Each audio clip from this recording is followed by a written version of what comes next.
ये सिमरान अस्ति वा? आमाम्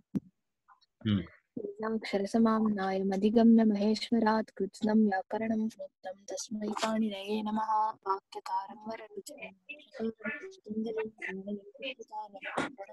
मुनित्रयं नमस्ते तदुपरि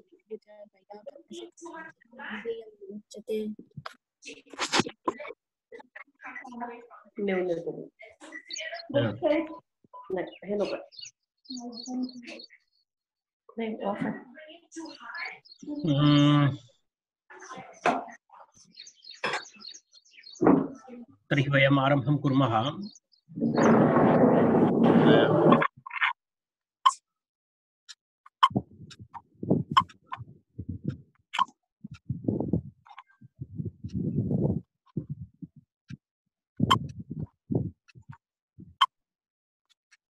वयं ह्यः पठितवन्तः तस्य अपत्यम् इति सूत्रं वयं पठितवन्तः।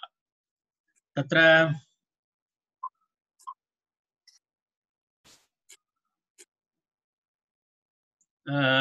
इदानीं वक्ष्यमाणाः अनन्तरम् उक्ताः वक्ष्यमाणाश्च तत्र प्रत्ययाः भवेयुः तस्य अपत्यम् इत्यर्थे इति उक्तं। तत्र तस्य अपत्यम् इत्यर्थे षष्ट्यन्तात् अत्र किञ्चित् विवरणात्मकं सूत्रमस्ति। एतत् षष्ट्यन्तात् समर्थात् अपत्ये अर्थे उक्ताः वक्ष्यमाणाश्च वा स्युः प्रत्ययाः वा स्युः इति एतस्य सूत्रस्य अर्थः। तदनन्तरम् अहं किञ्चित् विवरणं करोमि अत्र अग्रिमविषयः, परन्तु अधिकं विवरणं न करोमि, कारणं तदनन्तरं वयं किञ्चित् विस्तरेण एतं विषयं प्रति आगच्छामः अन्यसूत्राणामपि अध्ययनानन्तरं। तथापि सामान्यरूपेण किञ्चित् विवरणात्मकभागः अस्ति, तत् करिष्यामि। तत्र एकः श्लोकवार्तिकः अस्ति। टेक्स्ट् मध्ये भवन्तः पश्यन्तु, एतदस्ति। तस्येदमित्यपत्येऽपि बाधनार्थं कृतं भवेत् उत्सर्गशेष एवासौ वृद्धानि अस्य प्रयोजनम् इति वार्तिकं श्लोकवार्तिकमस्ति। किमस्ति एकवारं तस्येदमित्यपत्येऽपि इति एकं वार्तिकं, बाधनार्थ तस्येदमित्यपत्येऽपि बाधनार्थं कृतं भवेत् उत्सर्गशेष एव असौ वृद्धानि अस्य प्रयोजनम् इति चत्वारः भागाः सन्ति एतस्य। प्रथमभागः द्वयं मिलित्वा एव भवति। तत्र उत्सर्गशेष एवासौ इति एकः भागः, वृद्धानि अस्य प्रयोजनम् इति एकः भागः। एवं चत्वारः भागाः तत्र सन्ति। तत्र एवमस्ति, तस्य आशयः एवमस्ति। तत्र किञ्चित् पूर्वपीठिका वक्तव्या अस्ति। तत्र किञ्चित् पूर्वपक्षम् अस्माभिः द्रष्टव्यं भवति। तस्य प्रथमचरणस्य विषये प्रथमं पश्यामः। तत्र तस्य इदम् इति एकं सूत्रम् अस्माभिः तस्य इदमिति सूत्रम् आगतं वा न वा? न आगतम्। अस्तु, तदेव अहम् उक्तवान्। अहं किञ्चित् सामान्यम् अर्थं वदामि अत्र। अनन्तरं येषु आवश्यकसूत्राणां वृद्धाच्छः इत्यादि सूत्राणां पठनानन्तरं वयम् अत्र आगत्य पुनरेकवारं पठामः। तेन कारणेन इदानीं सामान्यं विवरणं करोमि अहं, न करोमि इति न। तस्य इदम् इति सूत्रेण अण् विधीयते। तस्य इदम् इति सूत्रमस्ति। तस्य इदम् इति सूत्रेण अण् विधीयते। अर्थात् कस्मिन् अर्थे? तत्र तस्य इदम् इति सूत्रेण तत्र अपत्यादि अर्थेषु तत्र अण् विधीयते। तदेव तस्य इदम् इति एकसूत्रस्य उल्लेखः तत्र कृतः। अर्थात् अपत्यार्थेऽपि तत्र अण् अस्ति। तर्हि तत्र अण् यदि अपत्यार्थेऽपि तस्य इदम् इति सूत्रेण विधीयते चेत् तर्हि पुनः अत्रापि वस्तुतः एतस्यापि सूत्रस्य आशयः अण् प्रत्ययः उक्ताः वक्ष्यमाणाः प्रत्ययाः स्युः इति सामान्यतः अण् प्रत्ययम् उद्दिश्य एव, कारणं सामान्यनियमः। यत्र प्रत्ययाः भवन्ति तत्र तु अण् प्रत्ययः भवति, अन्यत्र तु अपवादप्रत्ययाः भवन्ति। एतत् पूर्वमेव अस्माभिः दृष्टमस्ति। तर्हि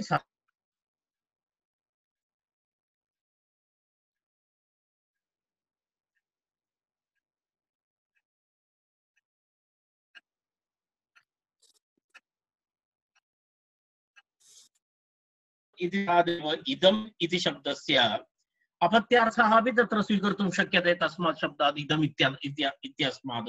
तर्हि तस्य इदम् इति ततः अपत्ये अर्थेऽपि सिद्धे पुनः तस्य अपत्यम् इति सूत्रं किमर्थम् इति प्रश्नः।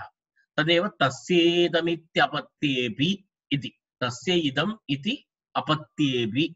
तर्हि तस्य उत्तरं तत्र अस्ति बाधनार्थं कृतं भवेत् इति। बाधनार्थं कृतं भवेत्। तर्हि एकेनैव सूत्रेण तस्येदम् इति सूत्रेणैव कार्ये सिद्धे पुनः तस्य अपत्यम् इति सूत्रस्य का आवश्यकता इति प्रश्ने सति तस्य तदेव तत्र तस्येदम् इति विहितः अण् अपत्यर्थेऽपि भवति, इदमर्थे तस्यापि अन्तर्भावात्, अतः तस्य अपत्यम् इति अण् विधानं व्यर्थम् इति आक्षेपः इति तत्र आक्षेपः।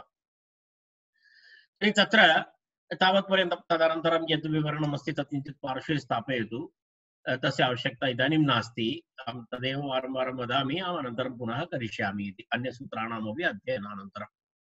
तर्हि तत्र पुनः वदति तत्र इत्युक्ते सामान्यतः आशयः तस्यापत्यम् इति पृथक् सूत्रकरणं व्यर्थं, तस्य आवश्यकता नास्ति इति एकः पक्षः। अथवा एवं मनसि निधाय आचार्यः वदति बाधनार्थं कृतं भवेत् इति। बाधनार्थं कृतं भवेत् इति तत्र कश्चन विषयः अस्ति।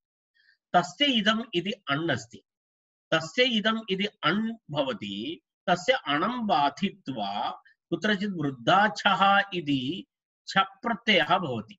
अपत्यर्थे छ प्रत्ययः भवति इत्युक्ते यत्र यत्र किं भवति, यत्र यत्र आदि वृद्धसंज्ञा भवति तत्र तत्र छ प्रत्ययः भवति। परन्तरं तद्बाधनार्थम् अर्थात् कुत्रचित् तस्य आवश्यकता नास्ति। अर्थात् वृद्धाच्छः इति सूत्रस्य प्रवृत्तिः सर्वत्र अपेक्षितं नास्ति। तेन कारणेन तस्य कारणमस्ति किमस्ति इत्युक्ते तत्र एतदपि पश्यतु एकवारं। तत्र अत इञ् इति एकं सूत्रमस्ति। अत इञ् इत्यादि उत्तरसूत्रार्थं तस्यापत्यम् इति आवश्यकमिति न च वाच्यम्। अर्थात् अत इञ् अग्रे अत इञ् इति सूत्रमस्ति, तत्रापि तस्यापत्यम् इति सूत्रं तेन सह आवश्यकम् इति न च वक्तव्यम्। तस्यापत्यम् अत इञ् इति एकमेव सूत्रमस्तु। तत्र केषाञ्चन मतम् एतदपि अस्ति तस्यापत्यम् अत इञ् इति सूत्रम्। अर्थात् तस्य अपत्यम् इत्यर्थे अकारान्त ह्रस्व अकारान्त शब्दात् इञ् प्रत्ययः भवति इति एकमेव सूत्रमस्तु इति अपरः पक्षः। तस्य कृते इदानीं सूत्रद्वयस्य आवश्यकता नास्ति। अर्थात् तस्य अपत्यम् इति एकं सूत्रं, तदनन्तरं पुनः अत इञ् इति अपरं सूत्रम् इति सूत्रद्वयं वयं न कुर्मः, तस्य अपत्यम् अत इञ् इति एकं सूत्रं भवतु इति। तर्हि तेन कारणेन अपि तस्यापत्यम् अत इञ् इति एकसूत्रकरणेन पुनः तस्यापत्यम् इति पृथक् सूत्रकरणस्य आवश्यकता नास्ति इति आक्षेपः तत्र कृतः। तदेव वस्तुतः आक्षेपस्य आशयः। पश्यतु तत्र एवं हि सति तस्यापत्यम् अत इञ् इति एकमेव सूत्रमस्तु, तथा च तस्यापत्यम् इति पृथक् सूत्रकरणं व्यर्थम् इति आक्षेपः पर्यवस्यति। तर्हि तत्र समस्या एषा भवति, यदि वयं तत्र तस्यापत्यम् अत इञ् इति एकसूत्रं कुर्मः तर्हि तत्र ह्रस्व अकारान्त इति विषयः भवति तत्र। अर्थात् तत्र एवमस्ति, यदि ह्रस्व अकारान्त शब्दानामेव तत्र किं भवति अयं नियमः भवति इञ् प्रत्ययः इति भवति अनन्तरं तत्र आकारान्त शब्दः भवति अनन्तरम् ऐकारान्त शब्देन यस्य आरम्भः भवति तत्र वृद्धाच्छः इति सूत्रेण किं भवति तत्र छ प्रत्ययः अपि भवति तर्हि तस्येदम् इति सूत्रस्य वृद्धाच्छः इति सूत्रं बाधकं भवति चेत् तत्र अनिष्टरूपाणां व्युत्पत्ति भवितुम् अर्हति इति आचार्यस्य आशयः तदेव वदति किं तस्येदमित्यपत्येऽपि किं भवितुम् अर्हति तत्र बाधनार्थं कृतं भवेत् इति अर्थात् क्रमः अस्ति तस्य इदं तं सूत्रं बाधित्वा वृद्धाच्छः तस्य कुत्रचित् बाधार्थं तस्य अपत्यम् इति सूत्रम् अपेक्षितम् इति आचार्यस्य मतं बाधनार्थं कृतं भवेत् इति तत्र तस्येदम् इति अणं बाधित्वा वृद्धाच्छः इति छ अपत्ये प्राप्तः तद् बाधनार्थं तस्य अपत्यम् इति पृथक् सूत्रं कृतम् इत्यर्थः तर्हि तत्र एकः विषयः पुनः पृच्छते अरे तत् कथं वक्तुं शक्नुमः वयं वृद्धाच्छः इति सूत्रं तु शेषाधिकारे अस्ति तत्र शैक्षिकप्रकरणम् इति भवति तत्र पुनरपि एकवारं वदामि तत्र शैक्षिकप्रकरणे किं किम् अस्ति इति अपि अस्माभिः द्रष्टव्यं भवति वृद्धाच्छः इति सूत्रं शेषाधिकारस्थं तत्र अपत्यादि चतुरार्थ्यन्तेभ्यो अन्यः शेषः इति अर्थात् तत्र वृद्धाच्छः इति सूत्रम् अस्ति खलु तत्तु शेषाधिकारस्थमस्ति तर्हि अयं तस्य इदम् इति सूत्रं तु चतुरार्थिकपर्यन्तमेव एतस्य अस्ति तेन कारणेन चतुरर्थः इत्युक्ते के अर्थाः भवन्ति चातुरार्थिकार्थः इत्युक्ते अपत्य देश निवास निवृत्त अदूरभव इति चातुरार्थिकप्रकरणम् इति अग्रे भवति तर्हि तत् चतुरार्थप्रकरणे अन्तर्भवति खलु तर्हि तस्य इदम् इत्यस्य कार्यक्षेत्रं भिन्नं तस्य अपत्यम् इत्यस्य कार्यक्षेत्रं भिन्नं वृद्धाच्छः इत्यस्य कार्यक्षेत्रं भिन्नं तर्हि कथम् अत्र अन्तर्भावः भवति इति अर्थात् तत्र अपत्यार्थे छ प्रत्ययस्य प्रवृत्तिरेव भवितुं न अर्हति इति एकः पक्षः इत्युक्ते अपरा शङ्का इत्युक्ते वृद्धाच्छः इति सूत्रं शेषाधिकारे अस्ति शेषे इति अधिकारस्य प्रभावः कुत्र कुत्र भवति अपत्यं देशः निवासः निवृत्त निर्वृत्त अदूरभव एतेषु अर्थेषु तस्य इदम् इति सूत्रस्य प्रवृत्तिः भवति वृद्धाच्छः इति सूत्रस्य कार्यं तु शेषाधिकारे भवति शैक्षिकप्रकरणं यत्र भवति तत्र भवति तर्हि अपत्यार्थे छ प्रत्ययस्य प्राप्तिरेव नास्ति तर्हि अपत्यार्थे छ प्रत्ययस्य प्राप्तिरेव नास्ति चेत् पुनः तस्य अपत्यम् इति सूत्रेण तस्य किमर्थं तस्य परिहारः इति प्रश्नः तर्हि तस्यापि उत्तरम् उक्तं तत्रापि एवमेव उत्तरम् आचार्यः वदति किमर्थम् इत्युक्ते तत्र समाधानमस्ति एतदेव अर्थात् तस्यापत्यमत इञ् इति युक्तरूपेण वयं कुर्मः चेत् तत्र आचार्यः पूर्वमेव उक्तं तस्यापत्यमत इञ् इति तस्यापत्यमत इञ् इति सप्तकरणे सन्दर्भे अकारान्त शब्द संबंध अपत्यरूप विषयः शेषः इति भवति इत्युक्ते तत्र अर्थः कथं भवति शेषार्थे किं भवति शेषार्थः इत्युक्ते केवलं किं किं भवति तत्र शेषार्थः इत्युक्ते तस्यापत्यमत इञ् इति सूत्रेण किं भवति अपत्य संबंधी ह्रस्व अकारान्त शब्द संबंध अपत्य रूपार्थः इति भवति एवं तत्र उकारान्त शब्दः वा भवति तत्र इकारान्त शब्दः वा भवति तेषाम् अपत्य रूप अर्थः न भवति कारणं किम् अस्ति तस्यापत्यम् अत इञ् तस्यापत्य अत इञ् इति वक्तव्यं वदति चेत् किं भवति अकारान्त इकारान्त अन्य अर्थात् ह्रस्व अकारान्त भिन्न शब्दानां किं न भवति अपत्यार्थः न भवति। यदि अपत्यार्थः न भवति चेत् तत् शेषार्थे गच्छति। शेषार्थं प्रति गच्छति चेत् तत्र किं भवति? तत्र तु किं तत्र तु वृद्धाच्छः इति सूत्रेण पुनः वृद्धसंज्ञा भवति। कारण तस्यापत्यम् अत इञ् इति एकसूत्रकरणम् एकसूत्रं करोति, तेन अर्थसमन्वयः भवति तत्र। तेन कारणेन ह्रस्व अकारान्तशब्दानामेव तत्र किं भवति? अपत्यार्थत्वं भवति। अन्य सर्वं वस्तुतः इकारान्तापत्यार्थशब्दः वा भवतु उकारान्तशब्दः वा भवतु तत्सर्वं कुत्र गच्छति? शेषं प्रति, शेषार्थं शैशिकप्रकरणं प्रति गच्छति। शेष इति अन्तर्भवति। शेष इति अन्तर्भवति चेत् तत्र स्वाभाविकरूपेण वृद्धाच्छः इति तत्र वृद्धशब्दः भवति। तर्हि तस्य बाधनार्थं किं भवति इति एतत् तस्य अपत्यम् इति पृथक् सूत्रकरणम् आवश्यकम् इति वदति। इति पक्षद्वयं तत्र स्थापितम्। एकं तु पूर्वं मया प्रतिपादितं, तत्र साक्षात् एषः भागः तस्यापत्यम् अत इञ् इति एकमेव सूत्रमस्तु, तस्यापत्यम् इति पृथक् सूत्रकरणं व्यर्थं, तस्य बाधार्थम् इति एकः विषयः।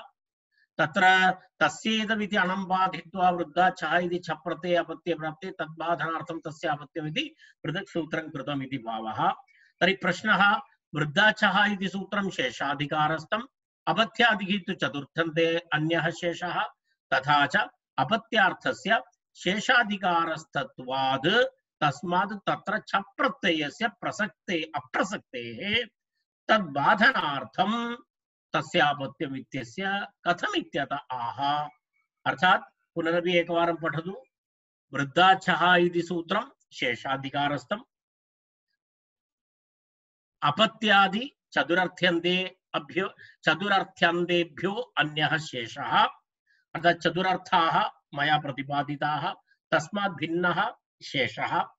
तथा च अपत्यार्थस्य शेषाधिकारस्तत्व अभावात् तस्मात् तत्र छप् प्रत्ययस्य अप्रसक्तेः तद्बाधनार्थं तस्यापत्यम् इत्यस्य कथम् इत्यत आह। उत्सर्गः शेष एवासौ इति। अर्थात् पूर्वं किमुक्तं भवन्तः पश्यन्तु, तस्येदमित्यपत्येऽपि बाधनार्थं कृतं भवेत् इति।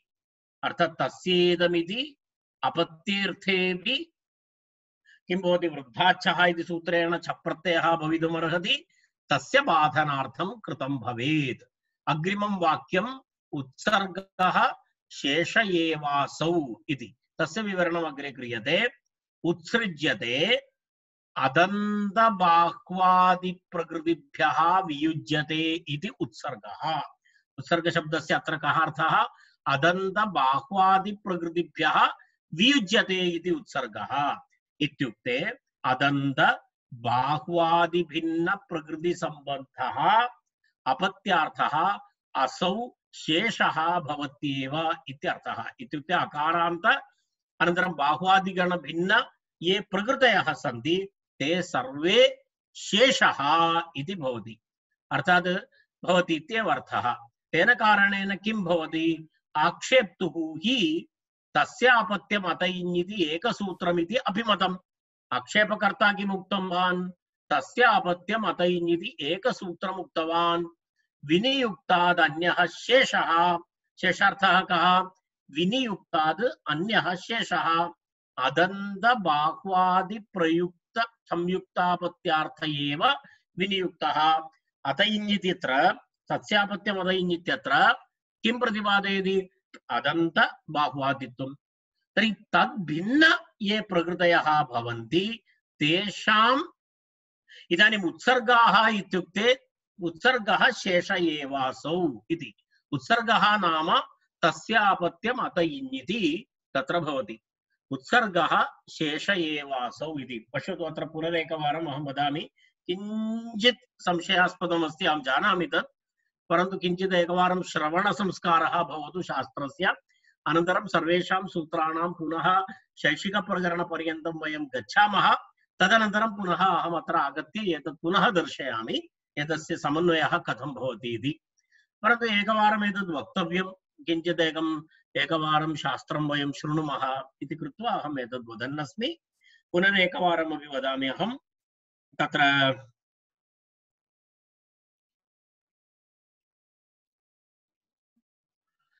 वृद्धानि अस्य प्रयोजनम् इति। वृद्धानि अस्य प्रयोजनम् इत्युक्ते भानोः अपत्यं भानवः इत्यादौ यानि भान्वादि प्रातिपदिकानि वृद्धानि यानि उपग्वादि प्रातिपदिकानि नामधेयत्वाङ्ग वृद्धत्वादीनि तेभ्यः छ प्रत्यय बाधनार्थं तस्य अपत्यम् इति पृथक् सूत्रम् इत्यर्थः। तत्र यत्र यत्र वृद्धसंज्ञा भवति तत्र तत्र छ प्रत्ययः न भवेत् इति तस्य परिहाराय एतत् सूत्रं कृतं तस्यापत्यम् इति। कारणं तत्र शेषः इत्यत्र अस्ति चेदपि शेषप्रकरणे वृद्ध्याच्छः इति सूत्रम् अस्ति चेदपि तत्र शेषशब्दस्य अर्थः तस्य अपत्यमत इन् इति यदा करोति तर्हि तत्र ह्रस्व अदन्त ह्रस्व अथवा अदन्त शब्दानामेव तत्र ग्रहणं भवति। तद् भिन्नं यदस्ति तत्सर्वं यदा ह्रस्व इकारान्त ह्रस्व उकारान्त शब्दानां सर्वेषामपि तत्र शेषत्वम् आयाति इति कृत्वा तत्र वृद्धाच्छः इति सूत्रं भवितुम् अर्हति। तेन कारणेन तस्य परिहाराय तत्र वृद्धाच्छः इति सूत्रस्य प्रवृत्ति न भवेत्। अन्य उकारान्त शब्देषु वा इकारान्त शब्देषु यत्र यत्र आदि वृद्धसंज्ञा अस्ति तत्र तत्र छ प्रत्ययः न भवेत् इति कृत्वा आचार्यः तस्य अपत्यम् इति पृथक् सूत्रकरणं कृतम् इति एतस्य सामान्य आशयः। इत्युक्ते अधिकम् इदानीम् अत्रैव समापयामि। केवलं एतावद् वदामि। सारांशः पॉइंट 1 पॉइंट 2 पॉइंट 3 इति वदामि अहम्। 1 एवमस्ति तस्य इदम् अपत्येपि इति, अर्थात् तस्येदम् इति सूत्रेण अपत्यार्थोऽपि तत्र गृह्णाति। तर्हि विशेषरूपेण एतस्य सूत्रस्य आवश्यकता का? तस्य उत्तरं वृद्धाच्छः इति सूत्रं तत्र तस्येदम् इति सूत्रं बाधित्वा भवितुम् अर्हति। तं परिहर्तुं तस्य बाधनार्थं तस्य अपत्यम् इति सूत्रं कृतं भवेत् इति एकः पक्ष एक पंक्ति। द्वितीय पंक्ति एवमस्ति शेषः उत्सर्गः सामान्यः शेषः उत्सर्गः सामान्यरूपेण तत्र तद् भवितुम् अर्हति। शेषः इत्यत्र अपत्यप्रत्ययोऽपि अन्तर्भवति। किमर्थम् इत्युक्ते तस्य अपत्यमत इन् इति कथनेन ह्रस्व अकारान्त शब्दानामेव एकः भागः भवति। ह्रस्व इकारान्त ह्रस्व उकारान्त शब्दानां शेषपङ्क्तिपदे शेषगणे एते शब्दाः भवन्ति। तेन कारणेन तत्र वृद्धाच्छः इति उत्सर्गरूपेण तत्र भवितुम् अर्हति। वृद्धानि अस्य प्रयोजनम् इत्युक्ते यः पूर्वमेव यस्य वृद्धसंज्ञा अस्ति तेषु सर्वत्र वृद्धाच्छः इति सूत्रं न भवेत् इति एतस्य प्रयोजनं तस्य अपत्यम् इत्यस्य। अहम् एतावदेव इदानीं विवरणं करोमि। किञ्चित् अन्यथा किञ्चित् अधिकं भवति। एतद् इदानीम् अत्रैव अहं स्थापयामि। भवता एवं ज्ञातव्यं सूत्रत्रयं क्रमशः स्मरतु एकवारं। तस्य इदम् अनन्तरं वृद्धाच्छः अनन्तरं तस्यापत्यम्। तदनन्तरं शैक्षिकप्रकरणसन्दर्भे अहम् एतस्य पुनः विवरणं करिष्यामि। तत्र अन्यसूत्राणि अपि भवन्ति तावत्पर्यन्तं वृद्धिर्यस्य अचामादेस्तद्वृद्धम् इत्यादि सूत्राणि अपि भवन्ति। अर्थात् एतस्य समन्वयार्थं यानि सूत्राणि आवश्यकानि सन्ति तानि सूत्राणि तत्र यदा भवन्ति तदा अहम् एतस्य विवरणम् अग्रे करिष्यामि इति कृत्वा अहम् अग्रे गच्छामि। अहम् एवमेवं द्वित्रिविषयान् इदानीम् अत्र पार्श्वे स्थापयामि। तद् अनन्तरम् अहं पश्यामि। अत्र एकः शब्दः अस्ति योगविभागस्तु इति। तत् किञ्चित् पार्श्वे स्थापयतु। तत्र एकमस्ति तेन एकलाभः तत्र उक्तः अस्ति भानोः अपत्यं भानवः इति एकं रूपं। तत्र भानोः अपत्यं भानवः इत्यत्र एतेन लाभः कः इत्युक्ते भानोः अपत्यम् इत्यत्र किं भवितुम् अर्हति अन्यथा छ प्रत्ययः भवितुम् अर्हति स्म। भानु इति उकारान्तशब्दः आदिवृद्धि अस्ति, तस्य भा इति वृद्धसंज्ञा अस्ति, वृद्धसंज्ञा अस्ति इति कृत्वा तत्र भानुशब्दात् अपत्यार्थे वृद्धसंज्ञा भवितुम् अर्हति स्म। छ प्रत्ययः यदि तत्र भवति चेत् भिन्नं रूपं भवति स्म, परन्तु अत्र छ प्रत्ययं बाधित्वा भानोः अपत्यम् इत्यत्र किं भवति, अत्र अण् प्रत्ययः भवति। अण् प्रत्ययः भूत्वा तत्र भानवः इति रूपं भवति। भानुशब्दात् अण् प्रत्ययः छ प्रत्ययः भवितुम् अर्हति स्म, तस्येदमिति सूत्रं बाधित्वा छ प्रत्ययः तत्र वृद्धाच्छः इति भवितुम् अर्हति स्म, तं बाधित्वा तस्यापत्यम् इति सूत्रेण तत्र पुनः अण् प्रत्ययः भवति। तत्र भानु अण् इति भवति। भानु अण् इति भवति चेत्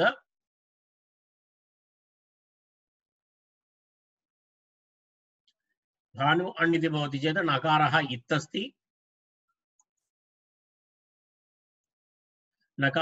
अस्ति, अण् भवति न अ। भानोः वृद्धि तु अस्ति एव तत्र, भानु अ ओर् गुणः इति गुणः, तर्हि भानो अ अवादेशे भानवः इति रूपं भवति।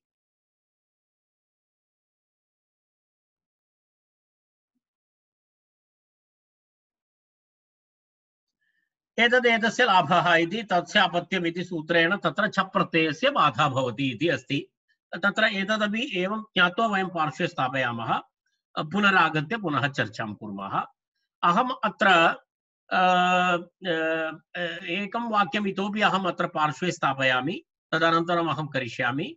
अकृतव्यूहपरिभाषया सा उत्थितिर्माभूत् इति, तदपि किञ्चित् अकृतव्यूहपरिभाषा अपि प्रतिपादनीया अस्ति।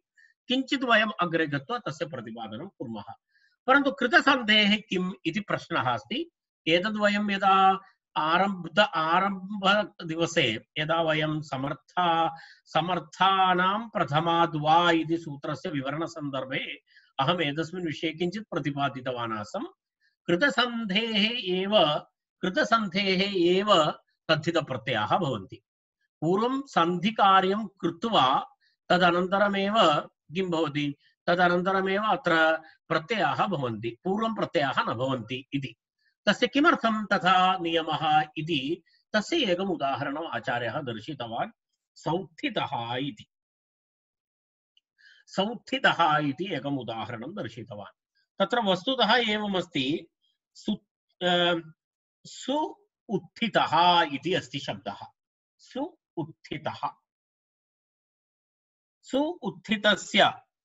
सूत्थितस्य अपत्यम् इति अस्ति। सूत्थितस्य अपत्यम् इत्यर्थे मूलतः सु उत्थित ङस् अनन्तरम् अत इञ् इति सूत्रेण इञ् प्रत्ययः भवति।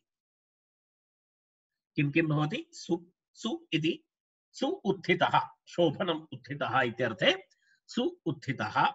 सु इति उपसर्गः तत्र पूर्वं भवति,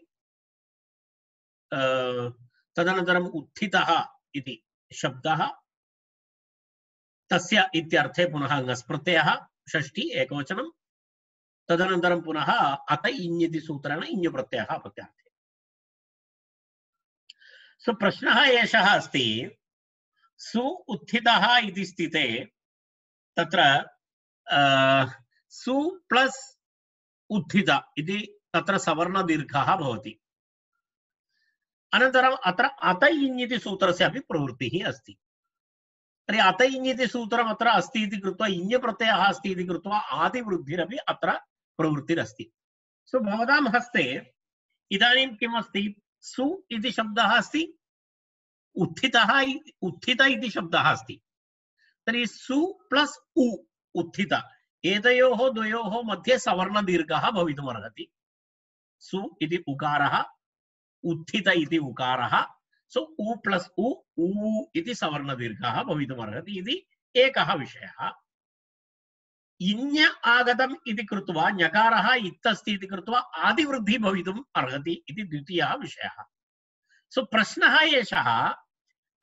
एषः आदिवृद्धि सन्धेः पूर्वं भवति वा सन्धिं कृत्वा भवति वा? यदि आदिवृद्धि आदौ भवति सन्धेः पूर्वं भवति चेत् किं भवति? उत्थित इति शब्दस्य उकारस्य औकारः भवति। उत्थित इति शब्दस्य उकारस्य औकारः भवति। तर्हि औत्थित इति रूपं भवति। पूर्वं पूर्णं न जातम्, औत्थित इति रूपं भवति। औत्थित इति रूपं भवति चेत् तत्र किं भवति? सु औत्थित इति भवति। सु औत्थित इति भवति चेत् अवर्णादचिपरे एतत् भवन्तः जानन्ति अवादेशः भवति। तर्हि तत्र किं भवति? तत्र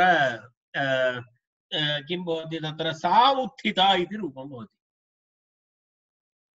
सा उत्थिता इति रूपं भवति। तत्र दोषः भवति। रूपमस्ति वस्तुतः अस्माभिः प्राप्तव्यं सौत्थितिः इति रूपमस्ति। तर्हि कृतसन्धेः इत्यस्य लाभः कः इत्युक्ते कृतसन्धेः इत्युक्ते आदौ किं भवति? सु इति उकारः उत्थित इति उकारः द्वयोः मध्ये सन्धि भवति प्रथमं। तर्हि किं भवति रूपं? सूत्थित इति भवति। सूत्थित इति भवति। सूत्थित इति भवति चेत् ततः इञ् प्रत्ययः सूत्थित इञ् आदिवृद्धि सु इत्यस्य वृद्धि भवति चेत् सौत्थिति।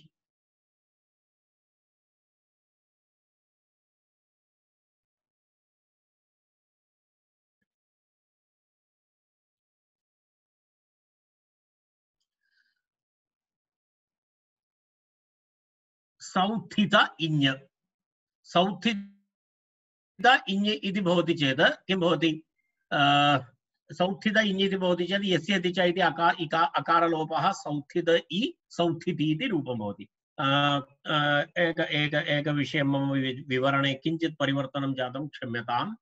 यदि वयं सन्धिम् अकृत्वा पश्यामः चेत् अहम् उ इत्यस्य उक्तवान्, तत्र उ नास्ति। सु इति प्रत्ययस्य सु इति यदस्ति आरम्भे सु इत्यस्य उकारस्य औ भवति। तर्हि सौ भवति, सौ उत्थित सा उत्थित इति भवति। सो सा उत्थित इत्यपि रूपं भवितुमर्हति, सौत्थिति इत्यपि रूपं भवितुमर्हति। सो कृतसन्धेः इति तत्र आचार्यः प्रतिपादयति। तेन कः लाभः इत्युक्ते तत्र सा उत्थिति इति रूपं न भवति, किं रूपं भवति? सौत्थिति इति रूपं भवति। अन्यथा सन्धिम् अकृत्वा वयम् आदिवृद्धिं कुर्मः तर्हि सा उत्थिति इति रूपं भवति। सन्धिं कृत्वा वयम् आदिवृद्धिं कुर्मः चेत् सौत्थिति इति रूपं भवति। इष्टं रूपमस्ति सौत्थिति। इष्टं रूपमस्ति सौत्थिति इति इष्टं रूपम्। तेन तत्र आचार्यः उक्तवान् किं? यत्र यत्र किं भवति? यत्र यत्र सन्धि विषयः अस्ति सन्धि विषयं कृत्वा कृतसन्धेः एव तद्धित प्रत्ययः भवति इति समर्थानां प्रथमाद्वा इति सूत्रस्य सन्दर्भे वयं विवरणं कृतवन्तः। तत् पुनरपि आचार्यः अत्र किञ्चित् तत्र पुनरपि अस्मिन् सूत्रेपि तस्य पुनरेकवारं स्मारणं करोति। कृतसन्धेः किम् इति सौत्थितिः इति। तो इदानीं पुनरेकवारं वदामि। सु उत्थित इञ्, सु उत्थित इञ्। यदि वयं आदिवृद्धि आदौ कुर्मः सन्धेः पूर्वं तर्हि सु इत्यस्य स्थाने सौ भवति। एचो यवायावः इति सूत्रेण आदेशः भवति। सा उत्थिति इति रूपं भवति। सा उत्थितिर्माभूत् इति। अकृतव्यूह परिभाषाम् अहम् अनन्तरं प्रतिपादयामि। अहं निश्चयेन वदामि, परन्तु अद्य न वदामि। सा उत्थितिः माभूत् इति। सौत्थितिः इति भवतु। तर्हि आरम्भे सन्धि सु प्लस् उत्थित सूत्थित इञ् प्रत्ययः यस्य च इति अकारलोपः अनन्तरं पुनः एतत् अर्थात् इञ् प्रत्ययः यस्य च इति अकारलोपः तर्हि सौत्थिति सुप्रत्यय ऋत्वे विसर्गे सौत्थितिः इति रूपं भवति इति तावदेव। ह्यः कोऽपि छात्रः मां पृष्टं समर्थानां पदविधिः इत्यत्रापि एकः समर्थशब्दः अस्ति खलु इति तदेव समर्थपरिभाषा इत्युच्यते। किं सिम्रन् पृष्टवती आसीत् माम्, एवं न? भवती पृष्टवती आसीत्, रैट्। समर्थानां पदविधि इत्यस्यापि अत्र परिभाषासूत्रमस्ति। समर्थानां पदविधि परिभाषासूत्राणां प्रवृत्तिः भवति यत्र यत्र आवश्यकता भवति, यत्र यत्र अनियमे नियमकारिणी परिभाषा, यत्र यत्र नियमसूत्रेषु आवश्यकता भवति तत्र तत्र तत्र परिभाषासूत्राणां प्रवृत्तिः भवति। अकृतव्यूहाः पाणिनीयाः इत्यपि एका परिभाषा अस्ति, तदेव पूर्वोक्तम् अकृतव्यूह परिभाषया इति। अकृतव्यूहपरिभाषायाः विवरणम् अहम् अपरस्मिन् दिने करिष्यामि, कारणम् एकस्मिन्नेव दिने बहु विवरणादिकं भवति चेत् तद् वस्तुतः किञ्चित् नीरसतां जनयति इति कृत्वा यदा यस्मिन् समये इतोपि यस्मिन् दिने विवरणादिकम् अधिकं न भवति तस्मिन् दिने अहम् अकृतव्यूहपरिभाषायाः विवरणं करिष्यामि। सो समर्थानां प्रथमा द्वा इति सूत्रमस्ति। तत्र समर्थपरिभाषा एवम् उक्तं, यत्र सामर्थ्यमस्ति तत्रैव एते नियमाः भवन्ति। समासनियमाः वा भवतु, तद्धितनियमाः वा भवतु इति। सामर्थ्यं नाम तत्र एकार्थीभावः भवति। यत्र एकार्थीभावः भवति तत्रैव एतद् भवति इति। अन्यथा तु यत्र यत्र एवं शब्दद्वयं समीपं दृश्यते इति कृत्वा तत्र तद्धितप्रत्ययः वा समासप्रत्ययः वा भवति इति नास्ति। तथा नास्ति।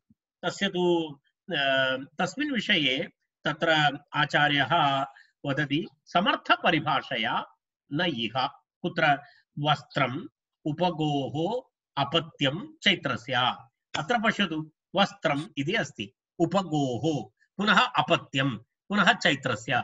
पश्यतु, अत्र उपगोः अपत्यम् इति मध्ये दृश्यते, परन्तु तद् वस्तुतः उपगोः अपत्यम् इति तत्र दृश्यते तद् तयोः शब्दयोः परस्पर एकार्थीभावः नास्ति। किमर्थं? वस्त्रम् इति शब्दस्य उपगोः इत्यनेन सह अन्वयः, अपत्यम् इति शब्दस्य चैत्रस्य इत्यनेन सह सम्बन्धः। तर्हि तत्र उपगोः इति अनन्तरम् अपत्यम् इति तस्य द्वयोः मध्ये किं नास्ति? एतयोः द्वयोः मध्ये किं नास्ति इति परस्परं सामर्थ्यं नास्ति, अर्थात् तत्र एकार्थीभावः तत्र नास्ति। तेन कारणेन तत्र उपगोः अनन्तरम् अपत्यम्